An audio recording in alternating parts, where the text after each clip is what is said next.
Dieye production daanaan di jàmbaar ji moo àndati ak Abdoulahat Ndiaye borom combinaison yu neex mbokk yi déglu leen bés bi benn bés la le 22 octobre ci arène nationale du xam ngeen ñaabu ndaw xale bi saf xorom lool te dëkk Géejawaay te mën a bëre moo war a jàkkaarloo ak bawol bawol gi Buur Siin doomu Medina ak bawol ndaw lu rëy mbokk yi Dieye production ne lambu jooju nag la ñu jël daal di koy jagleel les managers de la lutte combat spécial bi war a dox ci diggante armée bu ngéwél ak T-Max drapeau boobu la ñu jël daal di koy jagleel Fadel social borom Dakar Buzz Petit Zé dina fa jàkkaarloo ak Douglas numéro 2 général bu Pikine jàkkaarloo fa ak Vita mbokk yi Lakam dina fa jàkkaarloo ak number 1 bébé tay jàkkaarloo fa ak fils de Ben Dame Junior dina fa jàkkaarloo ak Boy Waranka fils de Ndéné jàkkaarloo fa ak bébé Zoro Paul dina fa jàkkaarloo ak doomu Loro waaye mbokk yi appliqué ak fils de Kati dinañu fa jàkkaarloo ci le 22 octobre ci arène nationale ñu àndi ci ak Dieye production mbokk yi doo xam ngeen Dieye production ndaanaan la Abdoulahat Ndiaye la àndal di liggéey lamb ba lamb yegg si fii ci le 22 octobre ku mu fa dëgg ne ma mas jërë ngeen jëf mbokku internet yi jàkkaarloo ak ñun ci luttetv.com ñoo ngi leen nuyu bu baax a baax di leen ziare daabu Texas sànni rep ku nga xam ne le 10 décembre la ñu ci ànd ak Ibra Diouf borom Mbewaan production tey ñu ñëw fii seet si ko fas yéene waxtaan ak moom ci événement boobu noonu waaye waxtaan ak moom tamit ci làmb waxtaan ak moom ci prix yi nga xamante ne tey ñu ngi koy gis ban gis-gis la ci am ndax yaakaar naa ne moom moo ngi bokk jeune amateur di amateuru làmb waaye di promoteur bokk ci kuréel googu ñuy wax les jeunes amateurs ak promoteur kuréel promoteur authentique les promoteurs authentiques maa ngi lay nuyu bu baax a baax di la ziare bàyyi la nga nuyu mbokk internet yi Ibra Diouf. jërëjëf Lamine Seck di wax auzu billah bismillah barke Serigne Mbacke Madina ñu ngi lay nuyu bu baax Lamine Seck di nuyu waa Lutte TV bi yëpp jiital ci nuyoo bi bës ak képp koo xam ne rek bokk na ci Lutte TV. di nuyu bu baax fii nga ma fekk muy Daaru Xudoos sañse nga xam ne fan yi ñu ngi fii ci Gueule Tapée di nuyu waa marché Tilène bu baax di jiital ci nuyu suma mag suma xarit Alaaji Bada Jon di nuyu bu baax waa Gueule Tapée gi nga xam ne ñoo ma dalal fii suma xarit Baba Diaw ak ñoom Jibi Seck sama xarit Jibi Njaay nga xam ne léegi nga gis ko fi ñoom béy di ñoom ñëpp rek nga xam ne wax dëgg yàlla ma ñëw fii ci Gueule Tapée depuis semaine bi ubbi fi magasin bu bees bi ñu dalal ma dalal gu am solo nga xam ne wax dëgg yàlla mu ngi mel ni am naa fi 10 ans ci dalal guñ ma dalal di nuyu bu baax itam nag waa structure Mbewaan production ndax ñoom laa jiite nekk ak ñoom fii ci Ndakaaru di liggéey ci làmb ku wax làmb nag wax bawal kenn mënu leen a génne ci làmb xanaa bala ñuy sori rek dañuy lancer un appel ci bés bu mag boo xam ne buñ ñor la képp kuy doomi bawal mu war laa ñor ñu diggante Tapha Tine ak Eumeu Sène waaw parce que ñun ay bawal lañu te nag li gars yi soxla di ko wër-wërloo ñun dañ koo soxla lool sax te yàkkamti ko muy couronne bi kon ñu ngi lancé un appel di dalee Diourbel ba Thiès bàyyiwuñu kenn fépp fu waay nekk donte da ngay jën benn bee sax ngir Tapha Tine ñu ngi koy sàkku ci yow ñu ngi koy lancé Sénégalais yépp ak fépp fu bawal nekk daal di wax ne képp koo xam ne sëriñ nga di dalee Diourbel ba Thiès ñu ngi leen di tàll loxo ñu ñaanal Tapha Tine mu daan Eumeu Sène jël bu rëy ndax wax dëgg yàlla fi mu ne couronne lañ soxla ni ko ay moromam jële noonu lañ soxlaa mu jële ko Lamine Seck foofu laay duggee ak yow ci waxtaan bi ndax yaa ko laal muy diggante Eumeu Sène ak Tapha Tine nga ni bawal yëpp yaa ngi leen ci kon da nga bëgg a wax bawal yëpp Tapha Tine lañ faral incha allah bawal amul benn bawal bu dul faral Tapha Tine yaakaar nga ne amul bawal yu bëgg Eumeu Sène nag dafa yàgg ba non d'accord xam nga bëgg moom beneen affaire la mais nag dereti bawal ji moom su yëngoo jàpp nañ ne képp ku nekk bawal ak foo mën di nekk daal la monde entier Tapha Tine ngay faral te jàpp naa ne moom ngay ñaanu moom ndam. noo leen gisee ñoom ñaar keroog bi ñu taxawee. waa gis nañ leen waaye nag 100% ñun Tapha Tine la ñu àndal ndax da di suñu mag di suñu xarit wax dëgg yàlla ku gis Eumeu Sène itam xam ne liggéey na te nag bul fàttaleku ne Eumeu Sène ak Tapha Tine waroon nañoo daje bu yàgg. yow loolu xam nga ko. ñun ñi nekk ci lam itam xam nañu ko. kon buñ dee wiiri ba agsi fii kon nag li ñu gis mooy daan Eumeu Sène jël bu amul benn werante. kon da ngaa bëgg a Eumeu Sène da ngeen ko dafa dem ba sës ci miir moo tax mu jël. waaw dafa sës ci miir bi. ñàkk pexe tax mu jël parce que ñàkk pexe parce que waroon nañoo bëri depuis daawaati jéeg. soo amoon lu ko gënal. kon du ko jël tey ñu xam nga ne bu fekkonte ne moment biñ toll amoon nañu beneen choix ñun bëre woon ak roi des arènes moo ñu gënal wax dëgg yàlla mais comme moom dem na ba ci biir amul solution ñun itam bëgguñoo toog di xaar te bëgg nañu bokk ci lim bi ndax mbër yu mag yëpp dafa laale na ak ñoom sauf ñaar muy tëf Eumeu Sène moomu ak Modou Lo ñaar ñoo ko dese woon. ñaar ñooñu ñoo ko dese woon kenn ki jël na ko keroog ñu taxaw jàkkaarloo Tapha Tine Eumeu Sène ni ko maa la ëpp doole fuuf dama lay dóor ba nga sedd. tiito présentation bi boo leen ne jàkk mu ne la maa Tapha Tine doole fuuf war nga xam ne loolu waxi mbër la rek. damaa gis muscle yi Eumeu Sène sumeeku muscle yi def ñàmb. fii ba muy am 65 ans day am muscle waaw Eumeu Sène ndaama la te athlète la fii ba muy am 65 ans dafay am muscle mais nag par rapport ak njool mu ndaw mii dëkk Bawol lu leer laa lay wax de dimanche le 12 di nga gis loo mës ta gis ci mobilisation Bawol kenn du des. parce que tamit Bawol yi da ngeen faa bëri ay mbër am ngeen fa 5 mbër. boo xoolee. ñagas bu mbay guy gi kéwal wulli ak Tapha Tine 5 mbër yéen moom bàyyi da leen ba Mor Kankang bëriwu ci non bés ba laa wax bés ba la bi xam nga tey ñooñu ñëpp dañu ñëw. tey lu doon topp Mor Kankang lu doon topp Bébé Julde maanaam Bawol amul sans frontière la fi mu toll. ñi doon topp mbër yu ndaw yi ñëpp ay màbbeeku ñëw ngir Tapha Tine. mais Pikine moom mun leen fa ëpp Eumeu Sène ay supporters. ñoo koy ëpp 2 fois ci stade bi te loolu su la neexee nga bind fii teg. waa Pikine duñ ko nangu. wallaahi laasim ñoo leen di ëpp 2 fois bokkuñu sax. Mor Talla duñu ngaaka yaa ko dégg. maa wax ak yow de. waaw maa wax ak yow de Bawol boo gisee keroog Mor Kankang mii rek nga xam ne ci révélation bi mujj a judd ci la bokk ni mu def arène nationale nga xam ne bu Tapha Tine ñëwee bokk ak kéwél bés bokk ak mbay guy gi bés non loolu benn affaire la ak ñagas ak wuli loolu foo ko mën a waxee Bawol kenn du des loolu kay maa la ko wax fii bu la neexee bindal denc. léegi bu ngeen desul nag ba Eumeu Sène ak Tapha Tine arbitre génn seen diggante. non mu duma ko daan ko. la ma wax kon gëm nga ko bu ma nee ko puusal day puus. loolu mooy am sax bu ko nee puusal day puus. da koo mën. da koo mën aller ak retour gën koo féete xale ëpp ko doole loo ko lars ko te nag ñu bëri dañu jàpp ne Tapha Tine mënul bëri mais il est technicien de. waaw Tapha Tine mais yow Tapha Tine tamit xam nga nee naa la Eumeu Sène nee na moo ko ëpp doole nga ne man sax waruma ko gëm. waruma ko gëm. non waru ko gëm parce que boo. léegi man est-ce que kon wa tamit war na ma gëm Tapha Tine ni moo dàq bëri Eumeu Sène. non dàq bëri gi moom 50-50 lay doon rek. waaw man sax jàpp ma ne Eumeu Sène moo dàq bëri Tapha Tine ndax Tapha Tine jël yi mu daan yëpp amul kenn koo xam ne ni ñaari jël laa gis ñu bokk muy placage mais ci des yëpp koo xamoon ne Tapha Tine day mboot keroog bi mu jàppee Yékini Senior da koo mboot ba biir bi weex tal ba mu jàppee kii da koo yéen ba biir bi weex tal mais kon Tapha Tine telewut bëre boo àndoon ak ñoom nga yóbbu leen ca géew bee ñooñu ñëpp mu daan leen par kenn may wax ak yow laaj ko ñuy contact ak moom xam nañ Tapha Tine bu baax.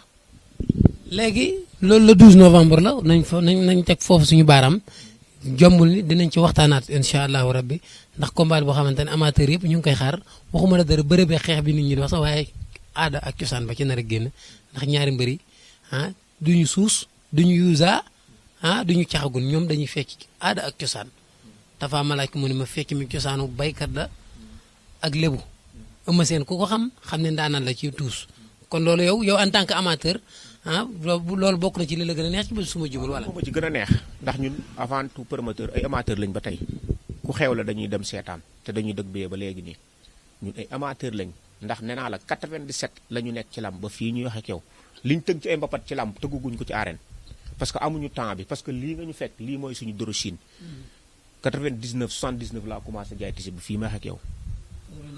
waaw laa commencé jaay tissé ba fii.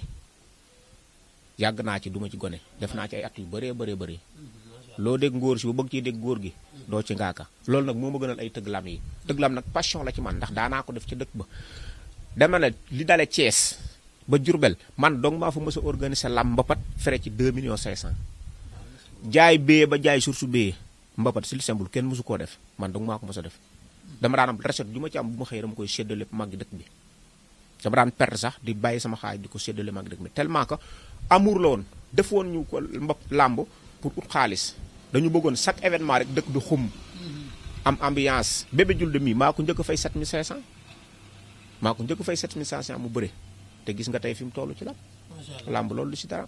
loolu du ci dara Modou Lo Ama. waaw Modou Lo Ama la 5 bi moom dañ ci am tuuti problème ndax combat de siècle la bu Sénégal yëpp di xaar combat bi am 5 ans Ama Baldé depuis 2018 bëriwul. Modou Lo depuis 2019 bëriwul kon tuuti ñu tolloo ate yaakaar naa liñ ci remarqué rek mooy billet bu xaw a cher ndax nag Lamine Seck yaa ma gën a xam li xew ci dëkk bi amateur ñoo tax ñuy wax làmb supporter mbërëm rek lay topp kon bu ñu jekkee ñu ne supporter 10 000 francs c'est trop dafa cher. mais làmb ji jar loolu. ëpp na ko mais lamb su naree avancé tamit est-ce que ci biir 3000 biir 2000 rek la ñu war a yem. xam nga du question dañ ne nañ ko yóbbu biir 3000 mais supporters yi mën nañ koo wàññi amateur bi ñu wàññi ko bu fekkee loge officielle nag ak de couverte ñooñu ñu fay ñëw combat yooyu rek leen fay andi. yow lan ngay proposé tribune supporter. non tribune supporter 5000 francs doon na ci supporter moom 5000 francs doon na ci parce que dëkk bi dafa metti tellement que amateur 15000 francs doon na ci mais cher na nag c'est trop mais nag dañuy xool dayo combat bi fi mu toll dëgg la combat bi liñ ci investir bëri na renvoi yi bëri na temps bi yàgg na mbëri dem nañ ba yoratuñ dara mais nag dañuy xool ne kat lii suñu sport national la yow da lay wér ne tey stade bi yëpp boo jaayaan billet 25000 mënul fay benn mbër kon lan mooy solution bi mooy xool ñu satisfaire ñi nga xam ne ñooy amateurs yi ak supporters yi topp seen mbër ba kenn ku ci ne ku am 5000 di nga mën a ñëw seetaan ku am 15000 ñëw seetaan ku am 100000 francs ñëw seetaan. est-ce que war na topp promoteur est-ce que war na topp satisfaction amateurs yi ba lim dugaloon tey du génnaat. non xam nga dugal gi génnaat moom wax naa la ko nee naa la boo demoon tey wax ñu wax la lañ fay modloo réellement boo jaayee stade bi yëpp mënul fay benn mbër kon nekkul ni dañ koo centré wu ci billetterie pour mën a fay mbër yi mais nag bu ñu defee sondage dañuy décentraliser ba kenn ku ci nekk ki am 5000 mën a dem ci 5000 ki am 10 000 mën a dem ci 10 000 loolu mooy l'essentiel bi stade bi taaru ñu feete ko mu neex moo ëpp lépp. combat ba noo ko gisee. non xam nga combat boobu dafa xaw a naqaree pronostic ndax soo waxee côté bi en tant que promoteur mën nañ jàpp boo waxee côté bi en tant que mais fi ma ci duggee na rek mooy fi nga ma laaj muy wàllu billet yi parce que man le amateur nekk le vice président association des amateurs de lutte du Sénégal kon am naa droit wax ci billet yi mais nag ci làmb ji moom damay wax amateur yi na combat bu neex la. seen président bi sax di gaaruwaale seen président Gora Ndoye di ma gaaruwaale ma dem fekk ko fe ma ne ko yow ma ne ko yow bàyyil di ma gaaruwaale. non xam nga Gora nag sa kilifa la da nga ko war a jox. boo amee loolu la métti ci man woo ma wax ma ko. waaw c'est normal mais Gora sa kilifa la. monta li muy kaas. booy la nga naan. non sa kilifa la. Gora maa ko mag sa kilifa la de dama la koy wax ba nga dégg ko. en tout cas làmb la ju neex joo xam ne ñu ngi woo amateur yëpp ñu teel a ñëw ci stade ba ndax ku bëgg bëre combat boobu di nga gis bëre pire ku bëgg spectacle di nga gis spectacle bu mësta am arène nationale dina am le 5 novembre. incha allah bu le 10 décembre lan moo war a am arène nationale lan nga nar a andil arène nationale. waaw xam nga balaa le 10 dañ bokk ci association authentique bu mag suñu nijaay suñu kilifa Modou Dieye seen jiite ko te bul fàtte ne mu ngi jëm dimanche bu ànd ak dogal yàlla ci combat bu doy waar yaakaar naa kere bi ñuy def signature bi lu cëpp ci sama loxo la nekkoon man ak Abdoul Ahad pour l'instant ni sax nekk fu mu ngi Paris xam nga loolu c'est pas évident nga tëgg combat bu mel noonu wax dëgg yàlla investir ci ay millions yu bëri bàyyi kook say xarit ak say jarbaat ñuy doxal te trop tard bés bi mën na ko fay ñàkk a fekk day ñaan nag mu ñib siwaat ndax liggéey ko yóbbu fa mu nekk waaye mooy ñëw dimanche buñ ci jógee suma xarit Jibi Ndiaye day ñëw le 18 man ma door a ñëw le 10 décembre maam Cheikh parce que ñun authentique wax dëgg yàlla bu kenn organisé. sax sama xarit bi moom koñ la Lamp production. Lamp production le 2 décembre la. Lamp moom moo ma jiitu sax moom mooy ñëw le 2 décembre moom itam ñu ngi koy dalal. maa dimanche la am moom. non moom samedi la am. dimanche nag ngeen ko waroon jox. xam nga dimanche date yi dafa xaw a saturé. parce que même Jibi Ndiaye la. non na mag ñi jël samedi xale yi jël dimanche. non xam nga lu tax loolu ñun dañu nekk kuréel boo xam ne kuréel bu doy waar la bul fàtte ne ñun bi ñu demee pour déposer suñuy date dañ ne yéen ñëpp mënu leen am dimanche ndax Jibi Ndiaye mi nga xam ne wax dëgg yàlla bokk na ci kilifa yi nekk ci biir association bi moo ne na ñëpp am dimanche ba mu des man dama waroon am samedi moom dafa xañ boppam dimanche jox ma dimanche jël samedi moom barki alxuraan dañ dem déposé biraane nu yéen ñëpp mënu leen am dimanche ñii dañuy am dimanche ñii am samedi moom moo ma ci jiitu mënoon na ne man maay jël dimanche mais daf ne Ibra Diouf nañ jox Ibra Diouf dimanche man ñu jox ma samedi xam nga loolu yombul ci nit loolu mbaax la mais moom dafa baax wax dëgg yàlla suma xarit la suma lépp la bu ñu ca jógee nag dañ jëm incha allah Mbéwane production comme ni mu koy defee saa su ne rek am na combat bu mag sax bu ñuy waaj a taxawal léegi laaj doon wax ak laat xam naa bientôt balaa semaine bi a jeex incha allah danañu ko annoncé waaye ñu ngi jëm le 10 décembre ci diggante Daabu Texas ak Sandrep ak combat ya nga xam ne moo ca war a am ndax yaakaar naa laat moom du monté benn combat bu naqari combat yi muy monté yëpp combat njaarneem lay doon waaye bés boobu itam incha allah bëgg nañ cee liggéey bu am solo ndax comme ni ma la wax rek temps bi des fois moo ñuy xoj te itam liggéey bi mooy si la meilleur ci ñun lépp lu ñuy def rek dañ ko ciy xajal mooy priorité bi te dañ ko gëm nag loolu bëgg ko ndax wax dëgg yàlla def nañ ci lu ne daal yàlla na yàlla xeeb doole. ok léegi le 10 drapeau kan la parce que man demee gëj naa ci couragement ba de boo wàccee péage bi. ci station ba. waaw moom kilifa gu mag gi. yaakaar naa drapeau am la ñuy waajal nii sax. moom la waaw xam naa ñu ngi ci waxtaan wi nag. meex ndox moom dafa am combat bu mag bu mu proposé. waaw xam naa boobu lañ jëm ak moom. incha allahu rabbi xam naa du romb janvier bi daal. ñu ngi xool fii ak janvier bi. mën nga fee tëgg décembre tëgg sax. mais làmb kay suñu sañoon chaque dimanche ñu tëgg. nu mu tuddati sax Pétro Flamme Sénégal. Pétro Flamme. moom yàlla ñu ngi xaar drapeau am ndax wax dëgg yàlla waroon nañoo ñëw le 30 octobre la woon daaw. yaa defoon signature ba ca station ba. te xam naa dafa am beneen station bu muy ubbi ci Touba Toul bi. incha allah ñoo koy dem ubbi jaat bu ànd ak dogal yàlla. loolu la ñuy taaxeelu ba xam nañ fii ak décembre loolu du fi xaj. kon xam naa dañuy xaar après janvier bi. wala ci biir janvier bi incha allah donte samedi lay doon. ñu ubbi ko combat bu mag ñu yóbbu ko xombal incha allah. di nuyu bu baax waa commune Ndiéyène Sirakh ndax Modou Kane moom ngay wax. bii dañu koy décentraliser combat bi yóbbu ko xombal. non bii dañu koy décentraliser yóbbu ko xombal. kon kay janvier ba. janvier bi non xombal lañu ko bëgg a defee lépp même signature de contrat yëpp xombal lañu ko bëgg a defee. ngi ci biir. te yoo xam nga xombal moom dem nga fa ñam nga la fa xam.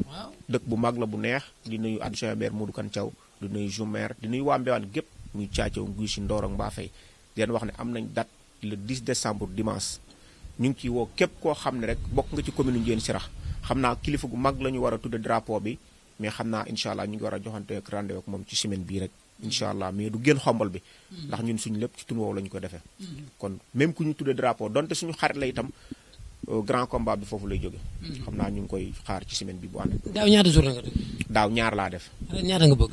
non ren bëgg naa 3 incha allah ren bëgg naa 3 ndax bul fàtte ne le 6 octobre laa mujjee ñëw léegi sama saison maa ngi koy ubbi le 10 décembre xam naa bu décembre bi ñëwee dañuy ñëw ak drapeau Modou Kane Thiaw borom Pétro Flamme Sénégal di nuyu bu baax Kanji di nuyu Katrina di nuyu Touba Belel Panu ndax ñun ñëpp dañuy jàpp ci Mbéwane production ndax Touba Belel sama pneu yi man Mourou Baye Fall waxoon na ma demal foofu mais demaguma fa ba léegi de waaw.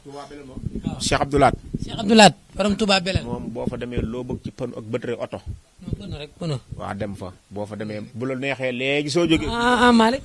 ndax ginaar. waxaale sa soxla non loolu mën a ndax yow ci njobootu lam nga bokk.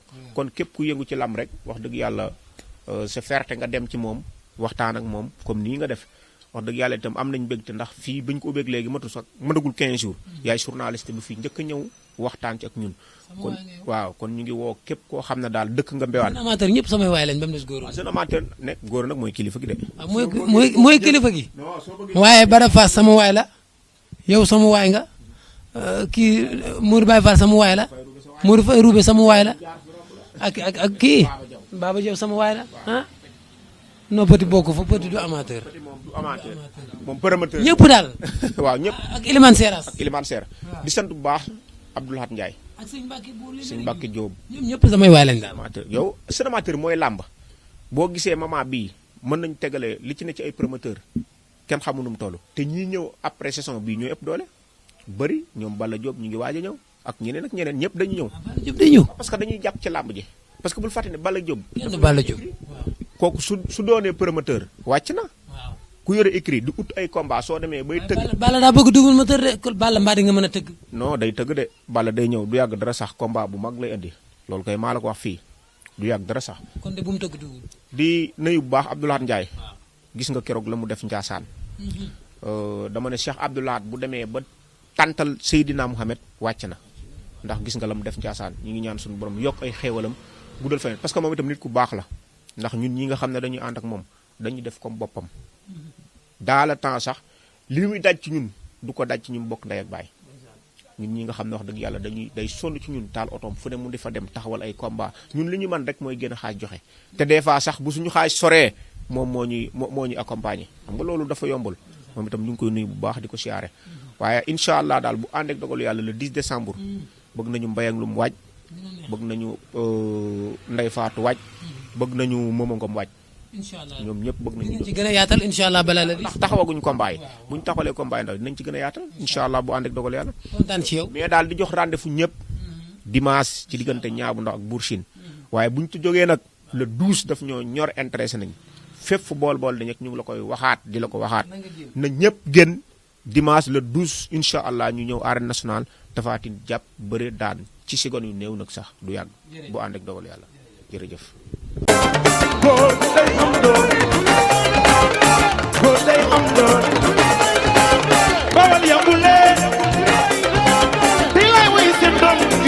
Dieye production daanaan di jàmbaar ji moo àndati ak Abdoulahat Ndiaye borom combinaison yu neex mbokk yi déglu leen bés bi benn bés la le 22 octobre ca arène nationale du xam ngeen ñaabu ndaw xale bi saf xorom lool te dëkk Géejawaay te mën a bëre moo war a jàkkaarloo ak bawol bawol gi Buur Siin doomu Medina ak bawol ndaw lu rëy mbokk yi Dieye production ne lambu jooju nag la ñu jël daal di koy jagleel les managers de la lutte combat spécial bi war a dox ci diggante armée bu ngéwél ak T-Max drapeau boobu la ñu jël daal di koy jagleel Fadel social borom Dakar Buzz Petit Zé dina fa jàkkaarloo ak Douglas numéro 2 général bu Pikine jàkkaarloo fa ak Vita mbokk yi Lakam dina fa jàkkaarloo ak number 1 bébé tay jàkkaarloo fa ak fils de Ben Dame Junior dina fa jàkkaarloo ak Boy Waranka fils de Ndéné jàkkaarloo fa ak bébé Zoro Paul dina fa jàkkaarloo ak doomu Loro waaye mbokk yi appliqué ak fils de Kati dinañu fa jàkkaarloo ci le 22 octobre ci arène nationale ñu àndi ci ak Dieye production mbokk yi doo xam ngeen Dieye production ndaanaan la Abdoulahat Ndiaye la àndal di liggéey lamb ba lamb yegg si fii ci le 22 octobre ku mu fa dëgg ne ma